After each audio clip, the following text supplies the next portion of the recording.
நானும் தமிழன் தான், என்னை சீண்டி பார்க்க வேண்டாம் நான் சொல்றேன். அதனால முதலமைச்சருக்கு பாரதிய ஜனதா கட்சி நாங்களும் சொல்றோம், தமிழர்களை சீண்டி பார்க்க வேண்டாம், எங்களுக்கும் கோவம் வருது. எப்படி டெல்லியில ஒரு பெரிய லிக்கர் ஸ்கேம், சத்தீஸ்கர்ல லிக்கர் ஸ்கேம், இதெல்லாம் அந்தந்த மாநில அரசை ஆட்டி மாநில அரசு பதவியிலிருந்து வெளியே செல்வதற்கு காரணமாக இருந்ததோ, இன்னைக்கு சென்னை லிக்கர் ஸ்கேம் இப்பதான் ஆரம்பம் ஆயிருக்கு. அவங்களுடைய தப்பான கொள்முதல் கொள்கையில ஒரு தவறான ஒரு அமைச்சர் அந்த பதவியில் இருக்கிறனால திமுக கட்சி செலவுக்கு வரக்கூடிய பணம் எல்லாமே தமிழ்நாட்டில் இன்னைக்கு லிக்கரை வச்சுதான் நடக்கும். இன்னைக்கு அவங்க ஆட்சியை பயன்படுத்தி மக்களை ஏமாற்றி மறுபடியும் நாங்கள் ஆட்சிக்கு வருவதற்கு இந்த பணத்தை பயன்படுத்துறாங்க. குறைந்தபட்சம் 1000 கோடி ரூபாய் கட்சிக்கு போயிருக்கு. எப்படி மக்களை குடிகாரர்களாக்கி குடிக்க வைத்து அவங்களுடைய உயிரை எல்லாம் எடுத்து பெண்களுடைய தாலியெல்லாம் எடுத்து அந்த பணத்தை வைத்து ஆட்சியாளர்கள் ஆட்சியில் அமர்ந்திருக்கின்றார்கள் என்பதுதான் ஸ்டோரிங்கன்னா. ஆனா நேற்று நாங்க ஒரு ஃபேக்ட் செக் வீடியோ போட்டோம். நம்முடைய மாண்புமிகு முதலமைச்சர் ஐயா ஸ்டாலின் அவர்கள் ஒரு கின்னஸ் ரெக்கார்ட் நேற்று பண்ணாங்கன்னா. என்ன கின்னஸ் ரெக்கார்ட்னா 2 நிமிஷத்துல 10 பை சொன்னாங்க. எனக்கே ஆச்சரியம். எப்பவுமே முதலமைச்சர் 1 நிமிஷத்துக்கு 1 பை தானே சொல்லுவாரு, இப்ப அதிகப்படுத்திட்டாரு. எதற்காக பாராளுமன்ற கூட்டத்தொடர்ல திமுக எக்ஸ்ட்ரா பெர்ஃபார்மன்ஸ் ஓவர் பெர்ஃபார்மன்ஸ் எதுக்கு என்ன பண்றாங்க? அவங்க ஓவர் பெர்ஃபார்மன்ஸா இல்லையா? அவங்க வாங்கின காசுக்கு மேல நடிக்கிற மாதிரி இருக்கு. அது எதுக்கு? இந்த லிக்கர் ஸ்கேம் வெளியே வந்துடக்கூடாது. இதை பத்தி பத்திரிகை நண்பர்கள் கேள்வியே கேட்டக்கூடாது. 3 மொழிகள் வேண்டும் என்கின்ற கையெழுத்து இயக்கம் நேற்று 10 லட்சம் கையெழுத்தை தாண்டி இருக்கிறோம். அதாவது 1 கோடி நம்முடைய இலக்குல 10ல ஒரு பங்கு 10 லட்சத்தை தாண்டி இருக்கிறோம். 1 மில்லியன். மிகுந்த மகிழ்ச்சி. 5வது 6வது நாள்ல இது நடந்திருக்கு. எல்லா இடத்திலும் கூட நம்முடைய தொண்டர்கள் வேகம் எடுத்திருக்கிறாங்க. கிராமங்களுக்கு செல்ல ஆரம்பித்திருக்கின்றார்கள். மக்களை சந்திக்க ஆரம்பித்திருக்கின்றார்கள். ஒரு வெளிப்படை தன்மையோடு இந்த கையெழுத்து இயக்கம் நடந்து கொண்டிருக்கிறது. எங்களுடைய இலக்கு மே மாதம் முடியும் பொழுது 1 கோடி என்கின்ற இலக்கை எட்டியிருக்க வேண்டும் என்பது எங்களுடைய ஆசை. நிச்சயமாக அதற்கு முன்பாகவே இதை செய்து காட்டி விடுவோம் என்பது எங்கள் எல்லோருக்கும் கிடைத்திருக்கக்கூடிய முதல் 6 நாட்களுடைய உற்சாகம். இன்று தமிழகத்தினுடைய பள்ளி கல்வித்துறை அமைச்சர் அன்பில் மகேஷ் பொய்யாமொழி அவர்கள் ஒரு செய்தியை வெளியிட்டிருக்கிறாங்க. தமிழ்நாட்டில் 3 மொழி மும்மொழி படிக்கக்கூடிய மாணவ செல்வங்கள் மொத்தமாகவே 15,20,000 பேர் தான் இருக்கிறாங்க. அதாவது பொய்ன்னு சொல்லுவாங்க, சில பேர் அறப்பொய்ய சொல்லுவாங்க. ஆனா இன்னைக்கு மினிஸ்டர் அடி போயிருக்கிறாங்கன்னா ஒரு படி மேல போய் இருக்கக்கூடிய டேட்டாவை திருப்பி நமக்கு சொல்றாங்க. ஹையர் செகண்டரிக்குள்ள போறாங்க. ஹையர் செகண்டரிக்குள்ள சிபிஎஸ்இல 3 மொழி சொல்லிக் கொடுக்குறாங்க. சிபிஎஸ்இல எப்பொழுதுமே 3 மொழி சொல்லிக் கொடுக்குறாங்க. ஹையர் செகண்டரியை பொறுத்தவரை மொத்தமாக இருக்கக்கூடிய சிபிஎஸ்இ பள்ளிகள் 1635 சிபிஎஸ்இ பள்ளிகள் தமிழ்நாட்டில் இருக்கிறாங்க. 15,20,000 குழந்தைங்க படிக்கிறாங்க. பாரதிய ஜனதா கட்சி நாங்கள் முதல்ல இருந்து சொல்வது 30 லட்சம் குழந்தைங்க மும்மொழி படிக்கிறாங்க. சோ எப்படி 30 லட்சம் குழந்தைகள் மும்மொழி படிக்கிறாங்கன்னா, எனக்கு அமைச்சர் அவர்கள் எந்த விஷயத்த சொல்லாம திருப்பி இருக்காருன்னா, தமிழ்நாட்டில் இருக்கக்கூடிய மெட்ரிகுலேஷன் குழந்தைகள் மொத்தமா நீங்க மெட்ரிகுலேஷன் ஸ்கூல் எடுத்துக்கிட்டீங்கன்னா 4479 மெட்ரிகுலேஷன் ஸ்கூல் இருக்கு. மெட்ரிகுலேஷன் ஸ்கூல்ல 8ஆம் கிளாஸ் வரைக்கும் தமிழ் மொழி ஆப்ஷனலா இருக்கு, வேற மொழியும் படிக்கிறாங்க. அதுல கிட்டத்தட்ட 30 லட்சம் குழந்தைங்க மெட்ரிகுலேஷன் பள்ளியில படிக்கிறாங்க. அதனாலதான் ஒரு விவரமா ஹையர் செகண்டரி மேல போறார். 11வது 12வது. நாங்கள் முதல்ல இருந்து 3 மொழி பேசக்கூடிய குழந்தைகள் 30 லட்சம் எப்படி சொல்றோம்னா, சரி பாதியாக சிபிஎஸ்இல சராசரியாக 16 லட்சம் பேர் படிக்கிறாங்க. அதுக்கு மேல நம்முடைய மெட்ரிகுலேஷன்ல நமக்கு தெரியும், தமிழ்நாடு ஸ்டேட் போர்டு மெட்ரிகுலேஷன்ல 2வது மொழி தமிழ்ங்கிறது கம்பல்சரியே கிடையாது. அவங்க ஹிந்தி படிக்கிறாங்க, எத்தனையோ இடத்துல மாற்று மொழிகள் படிக்கிறாங்க. அதுல சராசரியாக 14 லட்சம் பேர் வர்றாங்க. சோ அவங்க எல்லாம் 11வது 12வது 2 மொழி தான் படிக்கிறாங்க, 3 மொழி படிக்கிறது இல்ல. அதனால இவங்க 11th 12th மட்டும் 3 மொழிக்கு இல்லாம 2 மொழிக்கு போய் டேட்டாவை முன்வைக்கிறாங்க. 3 மொழிங்கிறது மெட்ரிகுலேஷன் ஸ்கூல்ல சொல்லி கொடுக்கறாங்க. 30 லட்சம் குழந்தைகள் மெட்ரிகுலேஷன்ல இருக்கிறாங்க. 4479 மெட்ரிகுலேஷன் பள்ளிகள் இருக்கு. அந்த பள்ளிகள்ல சராசரியாக 14.5 லட்சம் 14.5 lakh people தமிழ் இல்லாம இன்னொரு மொழியை விருப்பப்பட்டு படிக்கிறாங்க. இதுதான் முதல்ல இருந்து நாங்கள் சொல்லக்கூடிய கூற்று. ஆனால் அன்பில் மகேஷ் பொய்யாமொழி அவர்கள் வெளிப்படைத்தன்மையோடு நேர்மையாக பத்திரிகை நண்பர்கள்ட்ட செய்தி சொல்றாங்கன்னா, மெட்ரிகுலேஷன் ஸ்கூல்ல 8ஆம் கிளாஸ் வரைக்கும் எத்தனை மெட்ரிகுலேஷன் பள்ளியில 3 மொழி இருக்கு, 8ஆம் கிளாஸ் வரைக்கும் எத்தனை மெட்ரிகுலேஷன் பள்ளியில 2வது மொழி தமிழ் இல்லாம குழந்தைகள் படிக்கிறாங்க அதே ஸ்டேட் போர்ட்ல, அதையும் சொல்லும் பொழுது நாங்கள் சொல்லக்கூடிய கணக்கு 30 லட்சத்தை தாண்டி தமிழக அரசுடைய கணக்கு இருக்கும். இதே தமிழக அரசு ஆரம்பத்துல முதலாக இதை பத்தி நாம் பேசும் பொழுது வெறும் 2% குழந்தைகள் தான், 2 லட்சம் பேர் தான் படிக்கிறாங்க, வெறும் 2 லட்சம் பேர் தான் தமிழ்நாட்டுல மும்மொழி படிக்கிறாங்கன்னு சொன்ன தமிழக அரசு அவங்க ஃபேக்ட் செக் இன்னைக்கு 15 லட்சம் வரைக்கும் வந்திருக்கிறாங்க. தொடர் கேள்விகள் பத்திரிகை நண்பர்கள் கேட்டுக்கிட்டே இருங்க. மே மாசம் முடிறதுக்குள்ள 30 லட்சத்துக்கு வந்துருவாங்க. இது முதலுங்கண்ணா. 2வது, தமிழகத்தை பொறுத்தவரை எப்படி டெல்லியில ஒரு பெரிய லிக்கர் ஸ்கேம், சத்தீஸ்கர்ல லிக்கர் ஸ்கேம், இதெல்லாம் அந்தந்த மாநில அரசை ஆட்டி மாநில அரசு பதவியிலிருந்து வெளியே செல்வதற்கு காரணமாக இருந்ததோ, இன்னைக்கு சென்னை லிக்கர் ஸ்கேம் இப்பதான் ஆரம்பம் ஆயிருக்கு. அது ஈடியினுடைய ரைடு நடந்து முடிந்திருக்கிறது. இன்னும் ஈடி அதிகாரப்பூர்வமாக தகவல் சொல்லவில்லை என்றாலும் கூட அரசல் புரசலாக பத்திரிகையில் எழுதுறீங்க. இன்றொரு பத்திரிகை இது 30,000 கோடி ரூபாய் ஸ்கேம் எழுதுறாங்க. இன்னைக்கு ஒரு தமிழகத்தினுடைய ஒரு பத்திரிகை 30,000 கோடி ரூபாய். எங்களை பொறுத்தவரை இதில் 1000 கோடி ரூபாய் திராவிட முன்னேற்ற கழகத்துக்கு மட்டுமே இதிலிருந்து கருப்பு பணத்தை டைவர்ட் பண்ணிருக்கிறாங்க.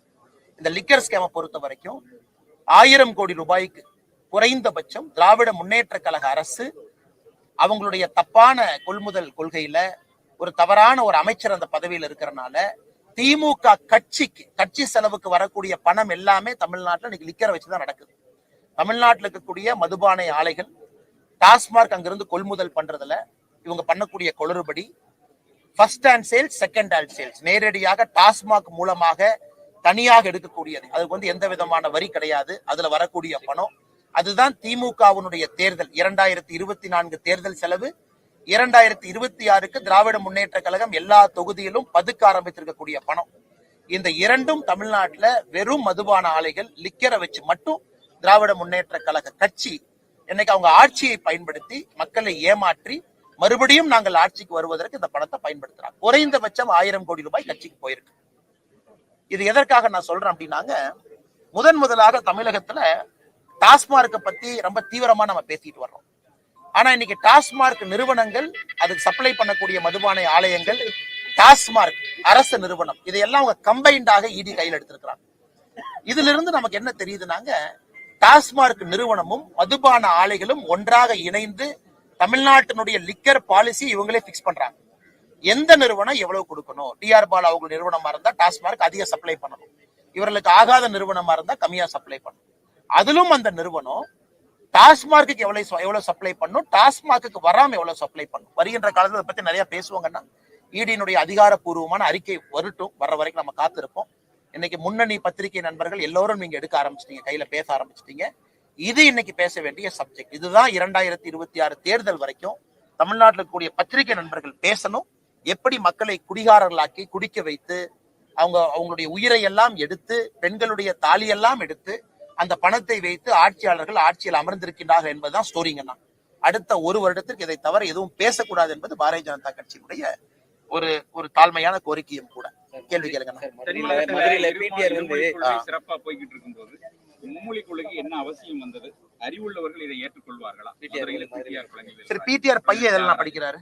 பிடிஆர் உடைய பையன் அமெரிக்கன் பையன் இருக்காரு. நான் பிடிஆருக்கு அண்ணன் பிடிஆர் அவருடைய பையன் எங்க படிக்கிறாரு சொல்லணுமே. அண்ணே சும்மா போய் நான் டிவியில போய் பேசுவேன், நான் வாய் திறந்து பேசுவேன், மதுரை பத்திரிகையாளர் சந்திப்புல போய். ஏன்னா அறிவுள்ளவர்களான்னு ஒரு வார்த்தையை கேட்டிருக்காரு ஒரு அமைச்சர். அறிவுள்ளவர்கள் ஏற்றுக்கொள்ள மாட்டார்கள் சொன்ன பிறகு அந்த அமைச்சர்கிட்ட திரும்ப நான் கேட்கிறேன், உங்களுடைய மகன் இந்திய குடிமகனா? முதல் கேள்வி. அமெரிக்க குடிமகனா? இரண்டாவது கேள்வி. இந்த 2 கேள்விக்கு பதில் சொல்லிட்டு, உங்கள் மகன் எந்த பள்ளியில படிக்கிறான்? அப்ப உங்க மகன் 3 மொழி சொல்லிக் கொடுக்கக்கூடிய பள்ளியில படிக்கிறானா? உங்களுக்கு அறிவில்லைன்னு தானே அர்த்தம். பிடிஆர் கண்ணாடி பார்த்து பேசிட்டு இருக்காரா? விமான நிலையத்துல இறங்கணுன்னே ஒரு கண்ணாடி எடுத்து கண்ணாடி பார்த்து பத்திரிகையாளர். ஆனா தமிழ்நாடை பொறுத்தவரை எல்லா அமைச்சர்களுடைய குழந்தைகள், பேர குழந்தைகள் எல்லோருமே 3 மொழியில தான் படிக்கிறாங்க. எம்பிக்கள், எம்எல்ஏக்கள் யாராச்சும் ஒருத்தர் பத்திரிகையாளர் முன்னாடி ஒரு எம்பி எம்எல்ஏ இல்ல என் குழந்தை என் பேர 2 மொழி தான் படிக்கிறான், நான் தைரியமா பேசுவேன் பேசுறாங்களா? யாரும் பேச மாட்டாங்க. அவர்களுக்கு ஒரு நியாயம், பொதுமக்களுக்கு ஒரு நியாயம். அதனால்தான் நம்முடைய மும்மொழி கொள்கையை நாம் சொல்வது சமக்கல்விங்கிற வார்த்தையை பயன்படுத்துறோம். எல்லோருக்குமான உரிமை என்று சொல்லுகின்றோம். அரசு பள்ளியில படிக்கக்கூடிய 52 லட்சம் பேர்த்துக்கும், தனியார் பள்ளியில படிக்கக்கூடிய 56 லட்சம் பேர்த்துக்கும் சமமான கல்வி இருக்க வேண்டும். அப்படி இருக்கும் பொழுது ஒரு பக்கம் 3 மொழியும் ஒரு பக்கம் 2 மொழி இருப்பது எப்படி ஏற்றுக்கொள்ள முடியும்? இது முதல் கூற்று. இரண்டாவது, இன்னைக்கு தொடர்ந்து நாம் பார்க்கிறோம், தமிழகத்தினுடைய பள்ளி கல்வித்துறை கீழே போக ஆரம்பிச்சிருக்கு. கற்றல் திறனாக இருக்கட்டும், கற்றல் அறிவாக இருக்கட்டும், அவங்க கற்றிருக்கக்கூடிய அறிவை சோதிக்கக்கூடிய பரீட்சைகளாக இருக்கட்டும், எதை எடுத்து பார்த்தீங்கன்னாலும் தமிழகத்தை பொறுத்தவரை பள்ளி கல்வித்துறை திவாலாயிருச்சு. எப்படி டாஸ்மாக் திவாலாச்சோ அது போல பள்ளி கல்வித்துறை திவாலாயிருக்கு. அது தொடர்ந்து ஏசர் ரிப்போர்ட், பல ரிப்போர்ட் நம்ம பேசிக்கிட்டே இருக்கும். இன்னைக்கு தமிழ்நாட்டுல தமிழ் மொழியை விட ஆங்கில மொழி எடுத்து படிக்கிறவங்க அதிகமா இருக்கிறாங்க. 27% குறைஞ்சிருக்கிறாங்க. கடந்த 5 ஆண்டுகள்ல மட்டும் தமிழ் வழி மீடியமும் ஆங்கில வழி மீடியம் பாத்தீங்கன்னா தமிழ் வழி மீடியம் 27% குறைஞ்சிருக்கிறாங்க. அதாவது மீடியம் எடுத்து படிக்கிறவங்க. இதெல்லாம் இருக்கும் பொழுது மோடி அவர்கள் தேசிய கல்வியில் என்ன சொல்றாங்க, 1ஆவதுல இருந்து 5ஆவது வரைக்கும் தமிழ் வழி மீடியத்தை படிங்கிறாங்க. இது தாய்மொழியை ஊக்குவிக்கிறது, தமிழ் மொழியை ஊக்குவிக்கிறது. இது எதையும் புரிந்து கொள்ளாத அமைச்சர்கள் எதற்காக இப்படி பேசுறாங்கன்னு தெரியலீங்கண்ணா. பள்ளி கல்வித்துறை அமைச்சர் பிரெஞ்சு கேட்டா, என் பையன் 7வதுல கேட்டான், அப்பா நான் கொஞ்சம் ட்ரை பண்ணட்டுமான்னு கேட்டான், அதனால மகனே ட்ரை பண்ணு மகனேன்னு சொல்லிட்டு பிரெஞ்சு கை இந்த மாதிரி கதையெல்லாம் சொல்லுகின்றார்கள். ஆனா அரசு பள்ளியில படிக்கக்கூடிய மாணவ செல்வங்கள், அப்பா நான் 3வது மொழியை ட்ரை பண்ணட்டுமான்னு அந்த குழந்தைய அப்பாட்ட கேட்பாங்களே, அங்க அரசு பள்ளியில வாய்ப்பு இல்லைன்னு தான் நாங்க சண்டை போட்டுட்டு இருக்கோம். இதை எதற்காக பள்ளி கல்வித்துறை அமைச்சராக இருக்கட்டும், அண்ணன் பிடிஆர் அவர்களாக இருக்கட்டும், இதை எதற்காக பார்க்க மறுக்கின்றார்? நிர்மலா சீதாராமன் தொடர்ந்து தமிழகத்தை அவமதிச்சுட்டே இருக்கிறாங்க பார்லிமெண்ட்ல. ஆனா இது புதுசா இருக்குங்க. நான் இங்க பாருங்க, நானும் முதலமைச்சரை நான் பல இடத்துல முதலமைச்சரை நான் கிரிட்டிசைஸ் பண்றேன். தமிழகத்தினுடைய முதலமைச்சர் சரியா செயல்படலின்னு சொல்றேன். அதற்காக தமிழகத்தினுடைய மக்கள் சரியில்லைன்னு அர்த்தமா? முதலமைச்சர் ஆர்குமெண்ட் என்ன? இல்ல ஓட்டு போட்டு என்னை தேர்ந்தெடுத்தாங்க, நான் தான் முதலமைச்சர், என்னை நீ தவறா சொல்றனால தமிழ்நாட்டு மக்களை தவறா சொல்றேன்னு அர்த்தமா? இன்னைக்கு பாராளுமன்றத்துல தர்மேந்திர பிரதான் அவர்கள் அங்க இருக்கக்கூடிய எம்பிக்கள் எப்படி பொய் சொல்றாங்க, எப்படி எம்பிக்கள் தவறா வழி நடத்துறாங்க, பிஎம்ஸ்ரீ பள்ளிக்கூடத்திற்கு தமிழக அரசு MOU பண்றதுக்கு ரெடியா இருந்தாங்க, எப்படி அதை மாத்தி பேசுறாங்க, இதைத்தான் சொன்னாரோ தவிர தமிழக எம்பிக்கள் பொய் சொல்றாங்க. தமிழக எம்பிக்கள் நாகரிகமா நடந்துக்கல, குறிப்பாக திராவிட முன்னேற்ற கழக எம்பிக்கள். அதை அப்படியே மாத்தி கனிமொழி அக்கா என்ன சொல்றாங்க, மக்கள் ஓட்டு போட்டு நாங்க தேர்ந்தெடுக்கப்பட்டோம், அதனால எங்களை அவமானப்படுத்துறது மக்கள் அவமானப்படுத்துறது. ஏங்க நீங்க எம்பிக்களா இருக்கும்போது திகார் ஜெயில் போறீங்க, நீங்க பல குற்றச்சாட்டுகள் உங்க மேல இருக்கு, இடி கேஸ் இருக்கு, இந்த மாதிரி பல பிரச்சனைகள் இருக்கு. ஒரு எம்பியாக இருக்கும் பொழுதே கொலை கேஸுக்கு அரெஸ்ட் ஆனாரு. இந்த பகுதியில் ஒரு எம்பி மேல குற்றச்சாட்டு இருக்கு. நான் சொல்றது எல்லாம் திராவிட முன்னேற்ற கழகம் ஆட்சிக்கு வந்த பிறகு எம்பி மேல இருக்கக்கூடிய குற்றச்சாட்டு சொல்றேன். அப்ப கடலூர் எம்பி சிறைக்கு போறாரு, அவர் மேல மர்டர் கேஸ் இருக்குன்னா மக்கள் மீது நம்ம குற்றம் சுமத்துறோமா? எனக்கு இந்த லாஜிக்கே புரியலீங்கன்னா. நிர்மலா சீதாராமன் அவங்க என்ன சொல்றாங்க, தரவுகள் அடிப்படையில தமிழகத்துல பள்ளி கல்வித்துறையினுடைய திறன் குறைஞ்சிருக்கு. அதை மினிஸ்டர் என்ன சொல்லணும், இல்ல திறன் பாருங்க, திறன் மேம்பட்டு இருக்கு, இந்த டேட்டாவை பாருங்க, இதுதானே சொல்லணும். அவர்கள் டேட்டாவை வச்சு புள்ளி விவரத்தோடு நிதித்துறை அமைச்சர் பேசுறாங்க. தமிழகத்தினுடைய கற்றல் அறிவு குறைஞ்சிருக்கு, குறிப்பாக 8ஆம் கிளாஸ் வரைக்கும். அதனால இதை திருப்பி திருப்பி திருப்பி திருப்பி பேசுறது என்ன அர்த்தங்கன்னா, எதையோ மறைக்க முயற்சிக்கிறாங்க. எதற்காக பாராளுமன்ற கூட்டத்தொடர்ல திமுக எக்ஸ்ட்ரா பெர்ஃபார்மன்ஸ், ஓவர் பெர்ஃபார்மன்ஸ் எதுக்கு பண்றாங்க? அவங்க ஓவர் பெர்ஃபார்மன்ஸா இல்லையா? அவங்க வாங்கின காசுக்கு மேல நடிக்கிற மாதிரி இருக்கு.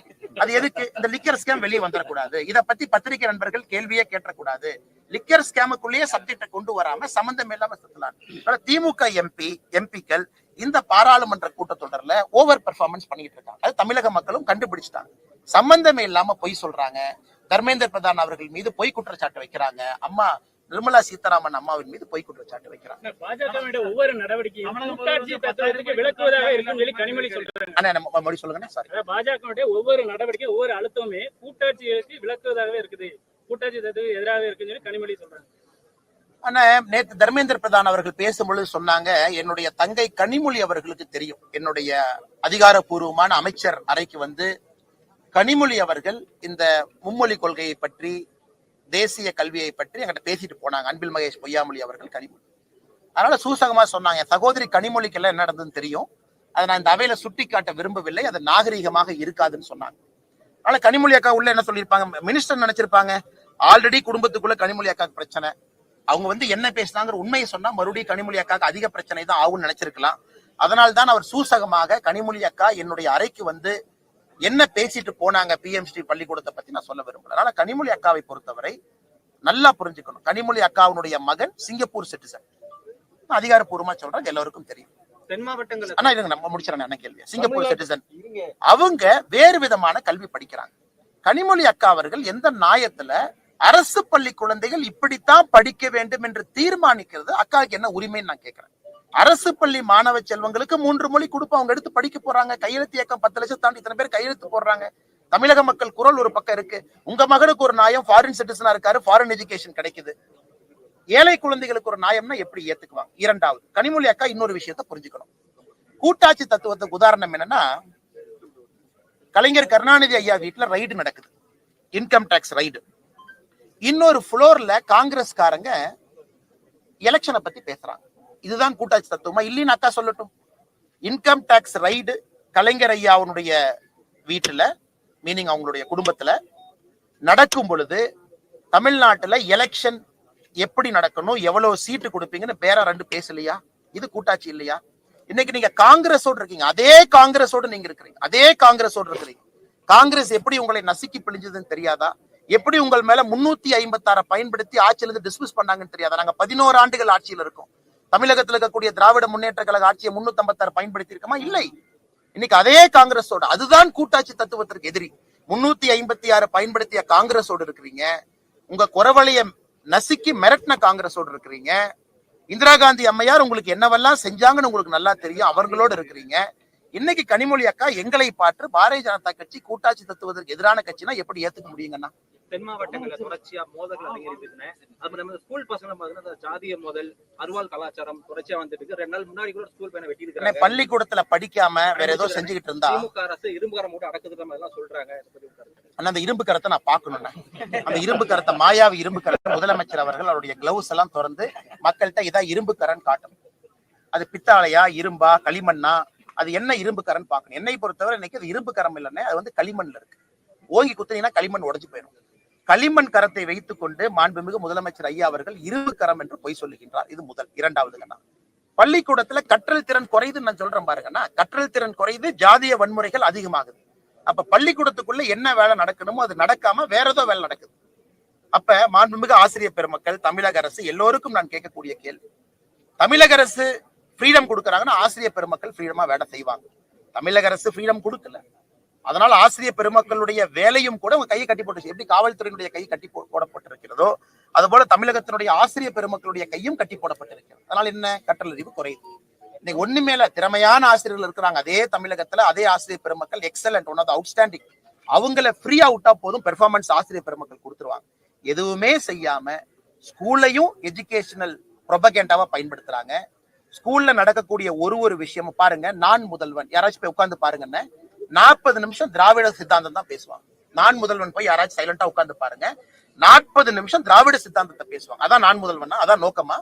அது வந்து ஸ்கில்லிங் இனிஷியேட்டிவா இல்ல உங்க சித்தாந்தத்தை பேசுற இனிஷியேட்டிவா? இந்த நான்சென்ஸ் எல்லாம் போய் நீங்க காலேஜுக்குள்ள ஸ்கூலுக்குள்ள பண்ணிட்டு இருந்தீங்கன்னா எப்படி குழந்தை கற்றல் திறன் வரும்? அதனால் வெறும் ஒரு களிமண் கையை வைத்துக் கொண்டு இரும்பு கரம் என்று மாண்புமிகு முதலமைச்சர் ஐயா போய் சொல்றாங்க. தமிழக மீனவர்கள் தொடர்ந்து கைது செய்யப்படுறதுல இங்க தேர்தலோட வந்து கச்சத்தீவை பத்தி பேசுனீங்க, அதுக்கப்புறம் கச்சத்தீவை பத்தி எதுவுமே பேசலையே. அண்ணே, இது ஒரு ஜனநாயக நாடுங்கண்ணே. இது ஒரு ஜனநாயக நாடு. வலுக்கட்டாயமாக யாருக்கிட்டையும் போய் பிடுங்க முடியாதுங்கண்ணே. ட்ரம்ப் மாதிரி ஆட்சிக்கு வந்தாலும் நான் கல்ஃப் ஆஃப் மெக்சிகோ பேரை மாத்துவேன், கல்ஃப் ஆஃப் அமெரிக்கா, கிரீன்லாண்ட போய் பிடிக்கிட்டு வருவேன் அப்படிலாம் நம்முடைய பிரதமர் அவர்கள் பேச மாட்டாங்க. ஒரு ஜனநாயக ரீதியான நாடு. அதே நேரத்துல இலங்கையை பொறுத்தவரை நட்பு ரீதியாக இருக்கக்கூடிய நாடு. இன்னைக்கு இருக்கக்கூடிய அதிபர் உங்களுக்கு தெரியும், இலங்கையினுடைய பிரதமர் ஒரு மார்க்சிஸ்ட் சித்தாந்தம் இருக்கக்கூடிய ஒரு தலைவர். மார்க்சிஸ்ட் சித்தாந்தம் இருக்கக்கூடிய கட்சியில வந்து இன்னைக்கு ஆட்சிக்கு வந்திருக்கிறாங்க. சீன பேரரசுக்கு ரொம்ப நெருக்கமாக இருக்கக்கூடிய ஒரு கட்சி, நெருக்கமாக இருக்கக்கூடிய தலைவர் அவர். நாம் அதை பேலன்ஸ் பண்ணணும், நல்லா புரிஞ்சுக்கணுங்கன்னா. ஏன்னா பார்டரை பொறுத்த வரைக்கும் சென்சிட்டிவிட்டி ஒரு பக்கம் இருக்கும், அதையும் இந்திய அரசு பார்க்கணும். இரண்டாவது, நம்முடைய மீனவ சொந்தங்களுக்கான பிரச்சனையை தீர்க்கணும். அதனால்தான் நாளை சாயங்காலம் 5 மணிக்கு டெல்லியில நம்முடைய மத்திய வெளியுறவுத்துறை அமைச்சர் ஐயா ஜெய்சங்கர் அவர்கள் நாளைக்கு தமிழகத்தினுடைய மீனவ சொந்தங்கள் அழைச்சிருக்கிறாங்க. 36 பேர் நாளைக்கு நம்ம பாரதிய ஜனதா கட்சி தலைவர்களோடு டெல்லி செல்ல இருக்கிறாங்க. அங்க நம்ம ஜெய்சங்கர் ஐயாவை பார்த்து பேசி 3 விஷயங்கள். ஒன்று, பிடிபட்ட படகுகளுக்கு தீர்வு என்ன, ஒரு தீர்வு வேண்டும், அதை கேட்க இருக்கிறாங்க. இரண்டாவது, அங்க கைது செய்யப்பட்ட மீனவர்களை விரைந்து இந்திய அரசு கொண்டு வர்றாங்க, அதற்கு நன்றியும் சொல்ல இருக்கிறாங்க. மூன்றாவது, பிடிபட்ட மீனவர்களுக்கு ஏதாச்சும் டிமாண்ட் இருக்கு, அதாவது அவங்களுக்கு வந்து டெய்லி ஊதியம் வேண்டும், அந்த மாதிரி இருந்தா அதையும் சொல்லியிருக்கோம். அதனால நாளைக்கு ஒரு மீட்டிங் நடக்கிறதுக்கு இப்பதான் பெரிய டெலிகேஷனா போறோம். எப்பொழுதுமே மீனவ சொந்தங்கள் தமிழகத்துல 36 பேர் போய் பார்த்திருக்க மாட்டீங்க. நாளைக்கு எல்லா தரப்பட்ட மீனவர்களும் ராமேஸ்வரத்துல யாரு உண்ணாவிரத போராட்டம் இருந்தாங்களோ அவங்களே அழைச்சிட்டு போறோம். தமிழக மீனவ பேரவை அண்ணன் அன்பழகன் தலைமையில் அவங்க ஒரு குரூப் வர்றாங்க, நாகப்பட்டினத்துல இருந்து ஒரு குரூப் வர்றாங்க, ராமநாதபுரத்துல இருந்து இன்னொரு குரூப் வர்றாங்க, புதுச்சேரி மாநிலத்தினுடைய மீனவ பிரதிநிதிகள் வர்றாங்க. அதனால உட்கார்ந்து பேசுவாங்கன்னா, நம்முடைய பிரதமர் அவர்கள் ஏப்ரல் மாசம் இலங்கைக்கு போறதுக்கான வாய்ப்பு இருப்பதாக பத்திரிகைகள் நீங்க எல்லாம் போட்டிருக்கிறீங்க. ஜனநாயகத்தை பொறுத்த வரைக்கும் பேசி தான் சால்வ் பண்ணும். அதிகாரப்பூர்வ கோட்பாடு என்ன? கச்சத்தீவு தவறா கொடுத்துட்டாங்க, அது திரும்பி கொண்டு வர வேண்டும் என்பதுதான் தமிழக பாரதிய ஜனதா கட்சியினுடைய அதிகாரப்பூர்வமான கோட்பாடு. நாளைக்கு காலையில போய் பிடுங்க முடியாதுங்க, பேசித்தான் அதுக்கு ஒரு சொல்யூஷன் கொடுக்கணும். ஜனநாயகத்துல இருக்கும், தவறான முன்னுதாரணத்தை நம்ம செய்யக்கூடாது. அதிகாரப்பூர்வ கோட்பாடு அதான். ஏன்னா அது 72, 73 இருந்து நடக்கக்கூடிய தவறு இன்னைக்கு நம்ம கையில் எடுத்திருக்கோம். கொஞ்சம் நேரம் கொடுங்க, எல்லாத்தையும் சரி பண்ணி. தமிழர் பாரம்பரிய கலைகள் வந்து இன்னைக்கு தமிழ்நாட்டுல கடந்த ஆண்டு வந்து நீட் தேர்வு முறைகேடு நடந்து குற்றச்சாட்டு இருந்தது. இப்ப நீட் தேர்வு வரப்போகுது, தடுக்கிறதுக்கா இல்ல வேற ஏதாவது? ஆனா உச்ச நீதிமன்றத்துல இது சம்பந்தமாக ஒரு எஸ்ஐடி போட்டு உச்ச நீதிமன்றம் நேரடியாக அதை கண்டிச்சாங்கன்னா, உச்ச நீதிமன்றத்தை பொறுத்தவரை பீகார்ல ஒரு லோக்கலைஸ்டா ஒரு இடத்துல, ராஜஸ்தான்ல ரொம்ப லோக்கலைஸ்டா ஒரு இடத்துல தவறு நடந்திருக்குன்னு கண்டுபிடிச்சு நேஷனல் டெஸ்டிங் ஏஜென்சி யாரு நீட்டு தேர்வு நடத்துறாங்களோ NTA அதனுடைய தலைவர் அந்த பதவியிலிருந்து விடுவிக்கப்பட்டு புதிய தலைவரை போட்டு நிறைய சிஸ்டம்ஸை மாத்திருக்கிறாங்க. அதனால் இந்த முறை அது போன்ற எந்த குளறுபடியும் நடக்காது என்று உறுதியாக நம்புகின்றோம். ஏன்னா அரசும் முன்னெச்சரிக்கை நடவடிக்கை நிறைய எடுத்திருக்கிறாங்கன்னா NTA இருந்து ரிஃபார்ம் பண்ணிருக்காங்க. இந்த NTA தான் நிறைய எக்ஸாம் நடத்துறாங்க, நீட் மட்டும் இல்ல. அவங்க நடத்தக்கூடிய எந்த பிரச்சனையும் எந்த எக்ஸாம்லயும் குளறுபடி இல்லை. போன ஆண்டு நீட்ல 2 இடத்துல லோக்கலைஸ் தான் இருந்துச்சு.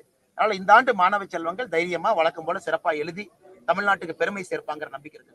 மாநிலங்கள்ல இருமொழி கொள்கை அப்படிங்கறத வலியுறுத்தி இன்னைக்கு வந்து 10,000 கோடி ரூபாய் கொடுத்தாலும் நாசக்கார நாக்கூர் திட்டத்தை வந்து கையெழுத்திட மாட்டாங்கிற வார்த்தையை யூஸ் பண்ணிருக்காரு. இதை பத்தி நீங்க என்ன? ஆனா நேற்று நாங்க ஒரு ஃபேக்ட் செக் வீடியோ போட்டோம்.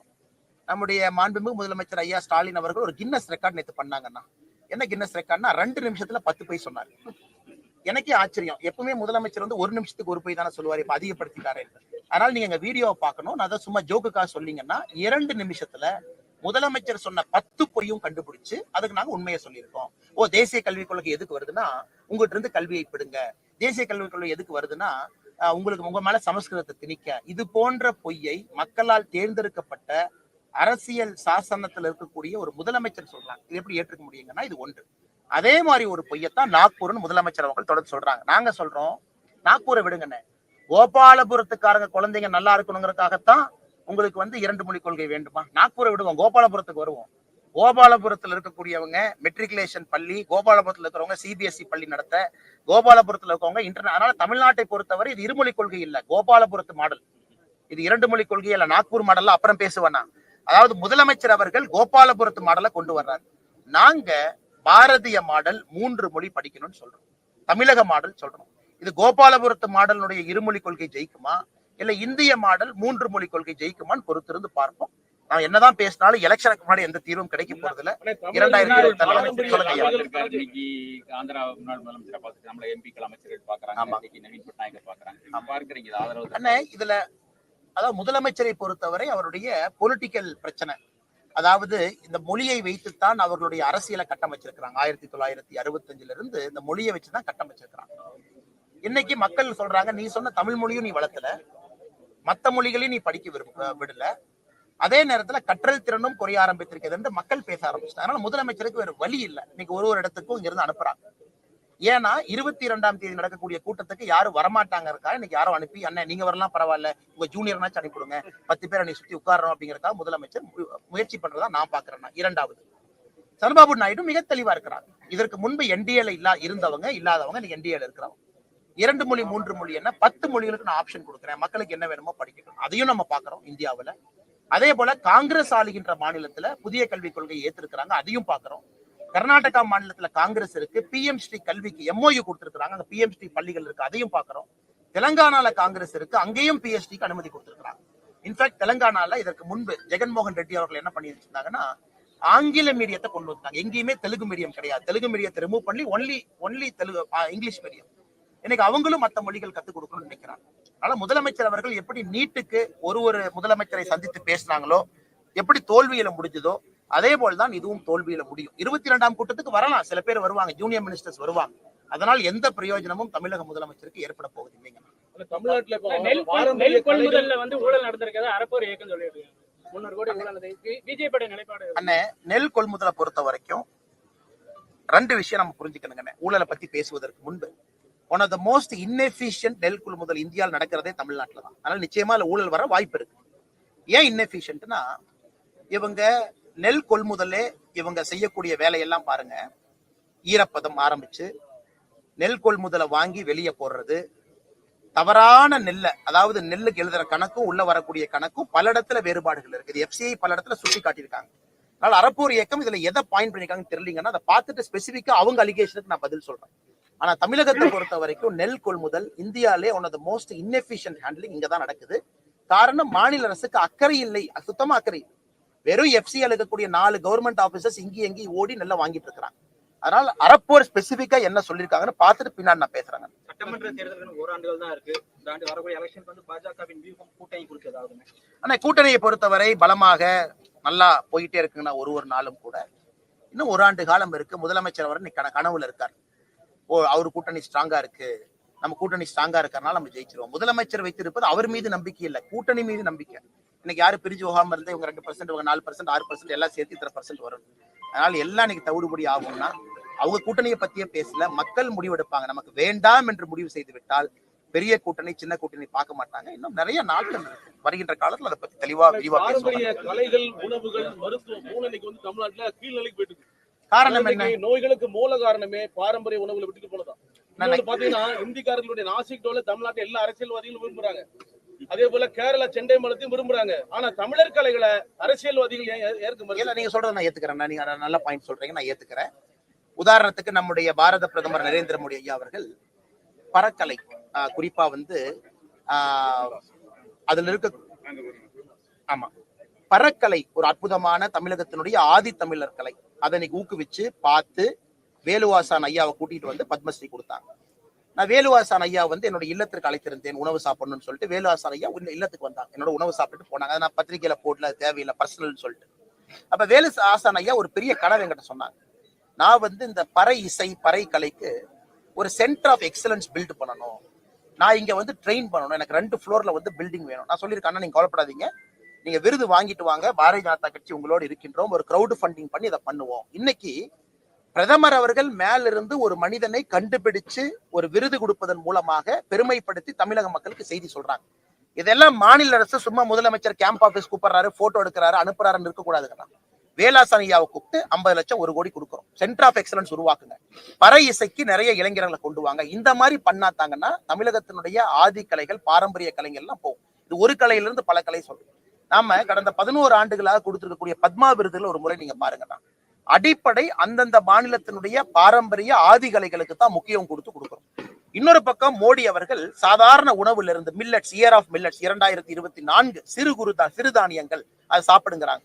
மாநில அரசு எங்கேயாச்சும் ப்ரொமோட் பண்றாங்களான்னா? தமிழ்நாட்டுல எத்தனை பாரம்பரிய உணவு வகைகள் ப்ரொமோட் பண்றது?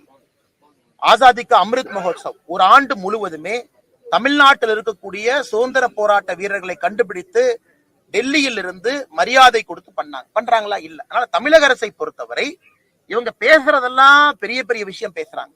ஆனா உள்ளூர் கலைகளை ஊக்குவிப்பதற்கு முதலமைச்சர் நடவடிக்கை எடுத்தாங்க, உணவு பாரம்பரியத்தை ஊக்குவிப்ப எந்த நடவடிக்கை எடுக்கலாம். அதனால எங்களை பொறுத்தவரை தெளிவாக இருக்கின்றோம். அதே நேரத்தில் வேலாசான் ஐயாவை போன்ற பல தலைவர்களுக்கு ஒரு கட்சியாக நாங்க ஊக்குவிக்கணும். கட்சி ஹெல்ப் பண்றதுக்கும் அரசு ஹெல்ப் பண்றதுக்கும் வித்தியாசம் இருக்குன்னா, அரசுக்கு ஒரு செக் எழுதுறதுக்கு 1 செகண்ட் போதும். ஆனா அரசு இன்னைக்கு அதை செய்யறது இல்ல. வெறும் போட்டோ எடுத்து ட்விட்டர்ல போட்டு கேம்ப் ஆபீஸ்ல வந்தாங்கன்னு போடுறாங்களோ தவிர ஆக்கப்பூர்வமாக எதுவும் செய்யாதனாலதான் அண்ணன் இந்த கேள்வியை கேட்கறீங்க. உங்க கேள்வியோட முழுவதும் உடன்படுறேன். ஃபோக்லோர் டிபார்ட்மெண்ட் இந்தியா முழுவதும் இருக்குது. தமிழ்நாட்டுல 3 இடத்துல இருக்கு. திருநெல்வேலியில வந்து சேவிஸ் காலேஜ்ல இருக்கு ஃபோக்லோர் டிபார்ட்மெண்ட், மதுரை காமராசர் பல்கலைக்கழகம், தஞ்சாவூர் தமிழ் பல்கலைக்கழகம். ஆனா இந்த ஃபோக்லோர் படித்த மாணவர்களுக்கு உரிய வேலை வாய்ப்பு இதுவரை வழங்கல, அரசு அங்கீகாரம் வழங்கப்படுது. 40 அண்ணா இதுல 2 விஷயங்கண்ணா, 2 விஷயம். ஒன்னு நியாயமான கேள்விங்கன்னா, முக்கியமான கேள்வியும் கூட தமிழக மக்களுக்கு தெரியணும். அண்ணா, குவாலிட்டி குவான்டிட்டி அதுக்கு அரசு உண்மையாலுமே நிதி ஒதுக்குறாங்களா? குவாலிட்டியான அவுட்புட் அங்கிருந்து வருதா? வெளியே வந்தவங்களுக்கு அரசு ஃபோக்லோர்ல வர்றாங்க, நம்மகிட்ட மியூசிக்கல் அகாடமியில இருந்து இவ்வளவு விஷயங்கள் இருக்கு, அதை என்கரேஜ் பண்ணி வேலை வாய்ப்பை உருவாக்குறாங்களா? பேருக்குத்தான் இதெல்லாம் நடந்து கொண்டிருக்குங்க. காரணம், இவர்களுக்கு ஊக்குவிப்பதற்கான எண்ணம் இல்லை, நோக்கமும் இல்லை. அதனால குவாலிட்டி குவான்டிட்டி 2மே இன்னைக்கு பிரச்சனையில் இருக்கு. இதை நீங்க தொடர்ந்து பேசுங்கன்னா அரசு பதில் சொல்ல வேண்டிய கட்டாயம் அரசுக்கு இருக்கு. வெள்ளை அறிக்கை கொடுக்கட்டும், ஊக்குவிப்பதற்கு எவ்வளவு பணம் செலவு பண்ணோம், எவ்வளவு அவுட்புட், எத்தனை பேர் வந்தாங்கன்னு சொல்லிட்டு. கடைசி கேள்வி, தமிழர்களை சீண்டி பார்க்க வேண்டாம் முதலமைச்சர் எல்லா மேடையிலும் பேசுறாங்க. தமிழகத்தை வஞ்சிக்கிறதா? நானும் தமிழன் தான், என்னை சீண்டி பார்க்க வேண்டாம் நான் சொல்றேன். நானும் தமிழன் தான், இங்கதான் இருக்கிறோம், இருக்கிறவங்க எல்லாம் தமிழர்கள் தான். அதனால முதலமைச்சருக்கு பாரதிய ஜனதா கட்சி நாங்களும் சொல்றோம், தமிழர்களை சீண்டி பார்க்க வேண்டாம், எங்களுக்கும் கோவம் வருது. நாங்களும் தமிழர்கள் தானே, அதனால நீங்க எங்களை சீண்டி பார்க்காதீங்க முதலமைச்சர்கிட்ட சொல்றோம்.